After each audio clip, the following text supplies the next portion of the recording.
అంటే ప్రతి వాళ్ళకి ఒక తల్లి అవ్వాలని చెప్పేసి ఉంటది కదా మేడం. కానీ పీసీఓడి ప్రాబ్లమ్ ఉన్న వాళ్ళు భయపడతారు కదా!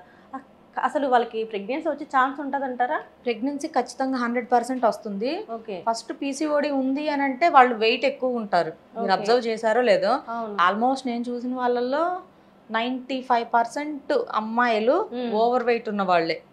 లేదు అంటే బాగా బక్క చిక్కిగా ఉన్న అమ్మాయిల్లో కూడా ఉంది. సో వాళ్ళు ఏంటంటే ప్రాపర్ న్యూట్రిషన్ తీసుకోకపోవడం, బై బర్తే వీళ్ళకి లోపల ఓవరీస్ దగ్గర చిన్న చిన్న ఇష్యూ ఉండడం, ఇలాంటివి చూసాము. సో ఎక్కువగా ఈ ఓవర్ వెయిట్ ఉన్న వాళ్ళు, అదర్ హెల్త్ థైరాయిడ్ ఇష్యూ ఎక్కువగా ఉన్న వాళ్ళు, వీళ్ళకి పీసీఓడి ఎక్కువగా ఉంటుంది. ఫస్ట్ వెయిట్ గినక కంట్రోల్ చేసేసుకొని రోడ్ సైడ్ ఫుడ్స్ అవి మానేసేసి, ఇప్పుడు ఏంటంటే అందరూ కూడా ఆన్లైన్ ఆర్డర్స్కి ఎడిక్ట్ అయ్యి ఉన్నారు బాగా. అవును. కొంచెం ఓపిక ఉన్నా కూడా ఎందుకులే అని వాళ్ళు పక్కకి పెట్టేసేసి ఆ ఉన్న ఓపికను కూడా చంపేసుకొని మరి ఆర్డర్లు పెట్టేస్తున్నారు.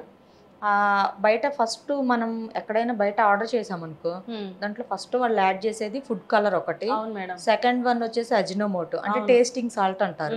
సో ఈ టేస్టింగ్ సాల్ట్ వల్ల హార్మోన్స్ అన్ని చిన్న భిన్నమైపోతాయి ఉమెన్కి.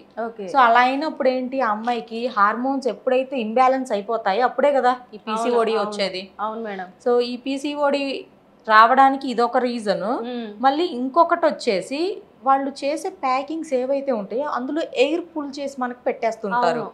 సో వాటి వల్ల కూడా వీళ్ళకి గ్యాస్ట్రిక్ ఇష్యూ రావడం అలాంటివి కూడా జరుగుతున్నాయి. పీసీఓడికి ఇది కూడా వన్ ఆఫ్ ద రీజన్ ఉంది. Okay madam.